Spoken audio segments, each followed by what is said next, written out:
Hi, everyone. I'm Natalie Gochner. This is Both Sides of the Aisle. We are on Capitol Hill and excited to talk about the news of the day. I've got on the political left, Shireen Ghorbani. Hello. Hey, listeners. So glad you're with us. And on the political right, Senator Dan McKay. Hey, everybody. Good to be with you again. Let's go right to what happened this week in Washington, D.C., the State of the Union. All the formalities, the Joint Chiefs of Staff, the gavel, the Supreme Court, a divided Congress. Let's give a little tidbit for our listeners. They mentioned last night, just in the news coverage, that every State of the Union, there's a designated survivor. Yeah. So the idea is that you have so many people in power running our country in a certain place that you have to have somebody off-site. It was the Secretary of Veteran Affairs that was pulled aside in case there was a catastrophic event. But that's what a big deal this is. I thought they were making a public thing out of Al Green, maybe being the designated survivor. They're just pulling him out of the crowd right then. The guy that gets pulled out. Sorry. Dan, you and I spoke a little bit off air, but the Democrats seemed demoralized. They couldn't get out of there fast enough after it ended. Yeah. And even their post commentary was a lot of talking head press people, not the congressional leadership or representative from the minority party. And so it was really, I don't know. That you don't know who's going to step forward. Yeah. Shireen, give us your take on that. I mean, Trump was vintage Trump. Yes. Relaxed, pushing all the buttons. Yeah. Making news, a showman. Yeah. So what it was 100 minutes of punching down, mostly, interjected by what felt like some of the most sensational Dateline crime stories you've ever heard. And zero mention, honestly, of the economy. Very little discussion about what's happening in terms of inflation. Of course, we don't mention eggs. We don't mention the everyday issues that Americans are facing, but took plenty of rounds to punch down on trans folks again, to continue to punch down on Ukraine, really run the gamut of lies. And I think one of the biggest things that was difficult for me was reading. I did not listen to it because I'm not given that much time to Trump ever again. But just the kind of notion that we have, now we've moved on from draining the swamp from politicians, because he is one, right? Repeat, to draining the swamp from unelected bureaucrats while he gestures, gratefully to the work of Elon Musk, who's clearly an unelected bureaucrat. So the message, I think, is confused. It was definitely vintage Trump. I've never heard that sort of trade of phrases there, Dan, but Shireen will get it every time. Shireen, when he did talk about the economy, one of the first things he said in the speech was, I inherited this disastrous economy from President Biden. Yeah. This is where commentators talk about a parallel universe, meaning, two reality visions of the world. Yeah. And he absolutely did not inherit. He inherited the economy that's the envy of the world. Yes. Yeah. Which is difficult, I know, because for everyday people, making ends meet is getting tougher and tougher. But there really was no vision for how we reduce the cost of healthcare, the cost of housing, the cost of everyday goods. And in fact, what we have is a celebration of tariffs, which are a tax that American businesses pay, that they pass on to American consumers for goods that they import, right? Yeah. So that's additional costs that are coming our way starting this week. So I think there's just a huge disconnect. And I do think it is, he can fly as close to the sun as he wants to. Obviously, there are no consequences for his behavior.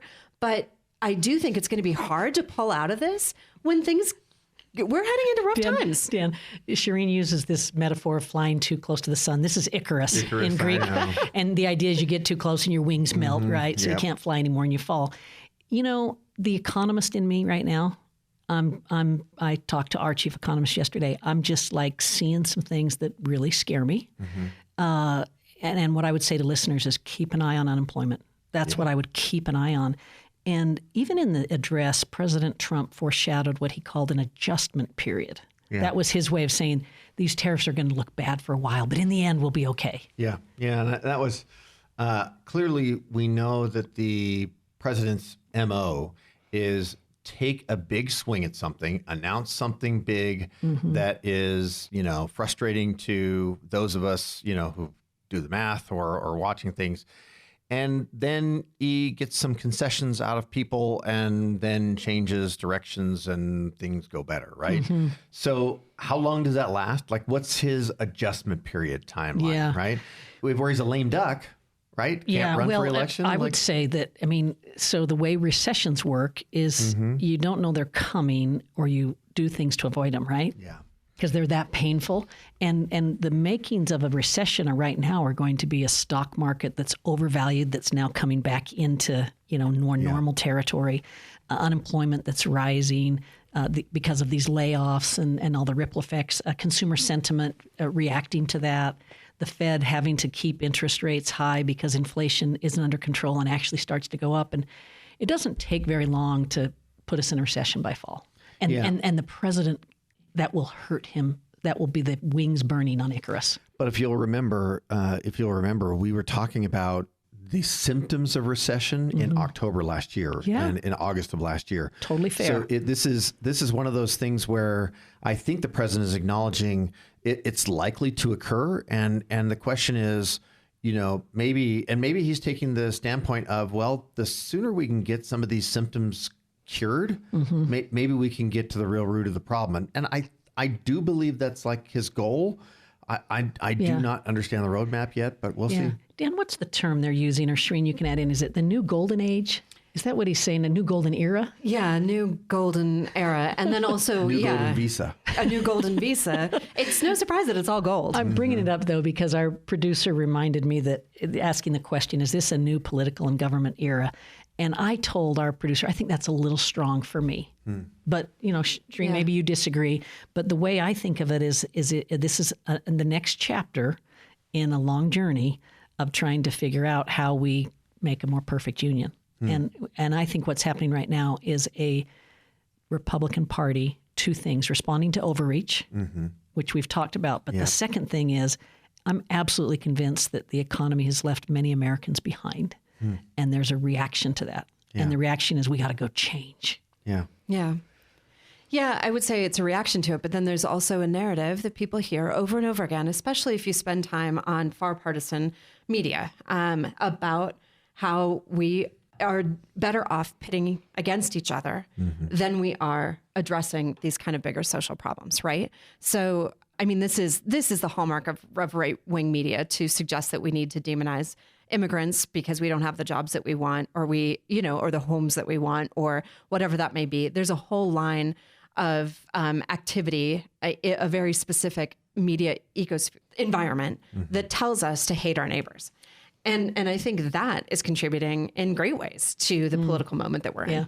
Well, but fair. I guess I understand that. The hard part I struggle with that, Shereen, is for the last, 4 years, leading into the second Trump presidency, you legitimately had an abandonment of border security, right? Not just like, hey, let's let some people in, or let's, create more visas. Hey, let's solve the problem. It was, no, let's just open the gates. Let's remove these. And I think... So you're saying there was no border control at all in the last 2 years? No, you believe there was none? I'm just thinking there has been an opening of the borders that have been changing, and it's asylum not a secret. Seekers. Asylum seekers, but not just that. I mean, you're just talking about conflicts at the border. We're, over the last 4 years, there were like 100,000 conflicts in February, and this last last February, there were like 2,000. Yeah. Right? Conflicts, but you mean crossings?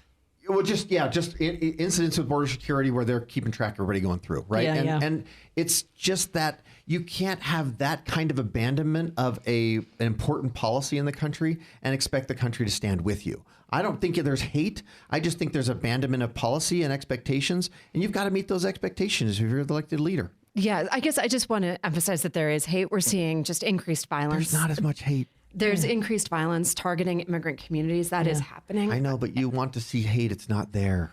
Hey, Shereen, just to end off this segment, I want to give this Alyssa Slotkin, the senator from Michigan, newly elected Democrat, who gave the minority, address afterwards. Can you set that up for us? Because part of why I say that is a big part of what people are looking for is who's going to step up and represent, in my case, the political middle. Yeah. And Andy Beshear, the governor of Kentucky, and this Alyssa Slotkin were pretty impressive to me. Yeah, I think these are both really impressive leaders. And I'll just add that I think, that kind of upper Midwest sensibility certainly comes through with a person who did kind of bring it back to those everyday kitchen table issues. Yeah. And she was middle class, strong national defense, and protect democracy. And protect democracy.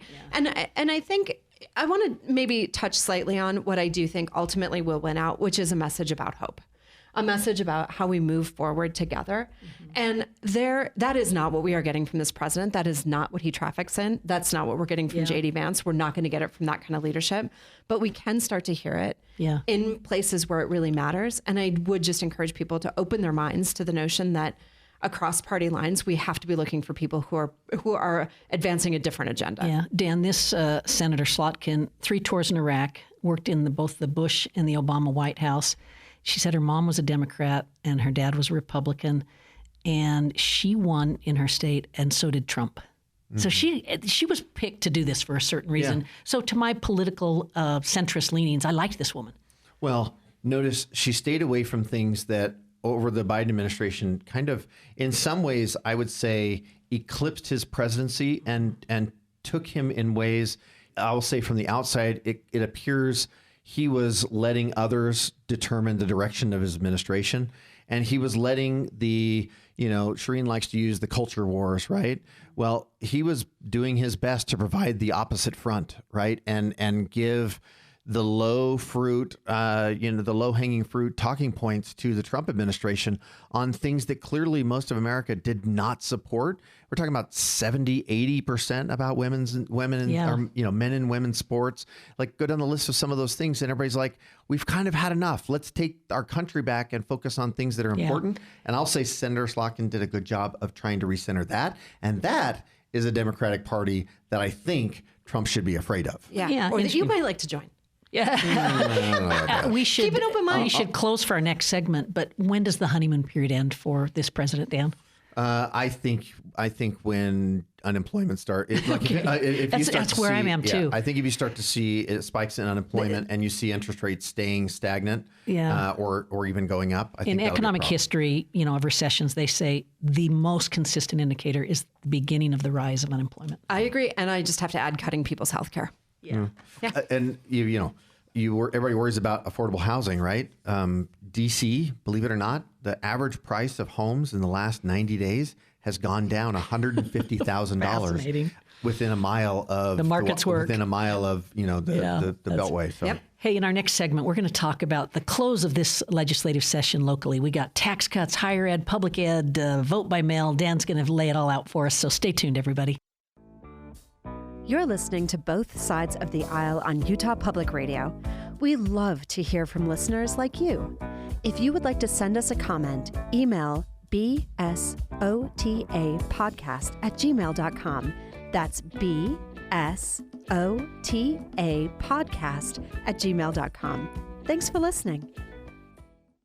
Shireen Ghorbani on the left. Dan McKay on the right. Natalie Gochner in the political center. This is Both Sides of the Aisle. We are in the final days of the 2025 general legislative session. Senator Dan McKay's got some updates for us. Dan, I'll prompt you. Tax cut. What are we going to see? Okay, so if somebody's really excited, they can go to le.utah.gov and they can start pulling up some bills. The one to keep your eye on, House Bill 106, is by Kay Christopherson. And that one will give you the insight to where we're giving basically $125 million in tax cuts. It's a 0.5, so we'll be down to 2 or 4.5 as our income tax instead rate. Instead of 4.55. Right, and then we're increasing the child tax credit so that it will be it's about a $4 million fiscal note, but we'll take it so that child tax credit extends from the age of, right now it goes from 0 to 4, and we're extending it to 0 to 5. So we're trying to provide support for young families. You're also seeing there's an investment in child care opportunities so that employers will get a income tax credit. It's around $2 million for, helping provide child care on the job. That one surprises me. That surprises me, but I'm glad for it. And I also... Who was the leader on that one? It surprises me too, and I can't remember. I apologize. One of our freshmen that was really excited about it. Wow. I'm trying to remember the name. I'll remember it in a minute. I was going to say, I was disappointed to see that the support for the diaper bank did not go forward, but it does look like support for lunch. School lunch is moving. How's that doing? Diaper bank is it's morphing, and she's doing a good job. And I think the minority leadership is giving her help. I think you're going to see the bill move forward in a different way, and I think that will be helpful. I'm not sure where the school lunch piece is yet either. Yeah, I'll never forget having my child and the day that I went and picked up diapers and just being so grateful that I was in a position in my life where that wasn't a stressful, because they're expensive, right? Yeah. Where that wasn't a stressful moment. And the guy who runs the diaper bank is named Vic, and he's an incredible community leader, just an absolute angel of a human being. And the demand is massive for diapers. So I really have a huge heart for the work that happens at the diaper bank. And then we'll get Shireen's commentary. What do you see in higher ed, public ed? Goodness gracious. So higher ed, you see there's going to be some budget allocations, right? And so they're going to put our things listeners together. should know those started as cuts, became allocations. Yep. And so now they're going to come back and make a case for earning 60 those million back. So, yeah, it's about 60 million. Yeah. Mm-hmm. And then, we've got some new buildings that are coming in. Higher ed's always excited about their buildings. For sure. Public ed, our school teachers got a raise. Yep. Got school teacher raises, 4.5 on the WPU, but even above that, it's 4% on the WPU. Yeah, it's actually what's required by law. Well, okay. It's required by law. Okay. See, this is why I told my colleagues take that out of the law, because you get no credit for it. Well, you're required to do it. No, we required ourselves to do it, and we can unrequire ourselves to do it. I'm sure you will. Actually, you're convincing me it's a good idea. So, Shireen, be careful. I've never convinced him of anything. No, she's convincing me. Yeah. I'd say that the biggest though is, we've got $1,450, I think, per teacher that we're doing as far as bonuses for teachers this year. Felt like that was important to do. And then we're putting additional money into the Fits All Scholarship. And, as part of that, we're creating some additional accountability for that money as well. I mean, that is a lot as we're unwrapping all the budget. That's some good accomplishments. So those are your public dollars going into private schools. I am grateful to see that there's more control on that, because I think it does taste pretty sour. It's a bitter pill for families who are, making ends meet, paying their taxes in so that people can pay for their kids to have ski lessons, right? So seeing that curtailed is good, but I think ultimately is bad policy. Dan, on this point, will the accountability get rid of taxes for ski lessons? Yes, it will. Yes, it will be very limited. Yeah. So that's an improvement. But there are, I think, in the education realm, it has been just like a deeply punitive session for education. And I would hope to see that there's, movement going forward, and always just want to acknowledge the absolutely difficult work that teachers are doing to try to keep their heads above water in a state where I'm sure they feel, unappreciated. Shireen, did you watch as this Beehive Development Agency was proposed and then sort of put on pause? Yeah. Give us from the left some of your thoughts there. So this is a bit of an interesting one to me, because I guess maybe it's my own trauma of having gone through approving housing development when I was on the county council. But there is just, I think, such a difficult road path that people have to follow when they are in elected office, and you understand that we have a deficit in housing. We need more housing, and you have communities that do not want it in their backyard. Nobody wants it in their own backyard, but they all understand fundamentally that we're behind on housing units and it's driving up the cost. So I thought that maybe this was an effort to come in from the state and potentially takes, some of that away from local governments. I think that's generally bad, but there are elements of the concept that make sense to me, having sat in those seats. Dan, when I saw Senator Cullimore was the sponsor of it, I thought this is going to happen. Yeah. Because he's a powerful senator. Yeah, but this just shows you the culture of the timing of the legislature. The later things come out, the more the scrutiny they get, and the higher they, kind of raise the ires, because everything else is starting to settle down, and then everybody can start to focus on things that aren't settled, right? Yeah. And this is just an example of it got out a little bit late, and there wasn't a long runway of preparation for it, and so I don't think it's gonna make it. Dan, you have to leave us, but will you give our listeners the latest on the Utah demonym? Oh, this is our biggest bill of the whole session. We've got it officially into code that we now, for sure, New York Times, they listen. They're listeners. They're avid listeners. We get emails all the time. Yeah, Utah is spelled UTAHN in state code, and it's a big deal. It's really important. In the AP, it's A8. What is A? Yep. And in style guides, you get different. The interesting thing is in DC, when they're referring to Utah, the government style guide says the UT says the proper spelling. Yeah. But the private AP parties, the AP and New York Times. So well, congratulations. Thank we'll you. let you run off to whatever negotiation you're going to. Well, I would just ask you, Natalie, from your perspective, do you think we were just talking about the federal level? Is this a change in government? Are you seeing, from your many years working closely with the state legislature here, do you think we're in a different era of government? I don't. Here. Yeah, I don't. With the exception that legislative power is more than it's ever been. Yes. So that's different. But and is that a tipping point or is it a chapter? Yeah. Do you, and at some point in the future, elect a very, very popular governor that knows how to use the power of the bully pulpit to rally public support to his or her desires and move in with, pace and power to make things happen? That could happen. Could happen. That's why I don't think it's, like a tipping point. It's more, there's been an accommodation by current governors. And Governor Cox, under the idea of disagree better, is a collaborator. Yeah. The Utah way, what we do. And so he tends to lean towards negotiating things behind the scenes and then coming out together. Yeah. I guess I would say the reason it feels like a tipping point for me is that we saw so many, while it came across multiple bills, so many blatant attacks from the legislature on the judiciary. Mm-hmm. And that to me suggests we've seen quite a bit of concentration of power away from the governor into the legislature, and then a legislature that's unhappy with the way the judges are behaving, which is honestly, interpreting the law, interpreting our Constitution, and trying to pull back on that. So that's why it feels different to me. Yeah, I get it. A theme for me of this session is a lot of things started out pretty bad and then they got better. Yeah. Yeah. And so give some examples. They're pretty hard on the solar industry, and then they kind of recovered and got more all of the above. Yeah. Let's go with some of the tax cut things. Yeah. They start out really big and we're going to do these things, and then they see the reality and they have to kind of rein it in.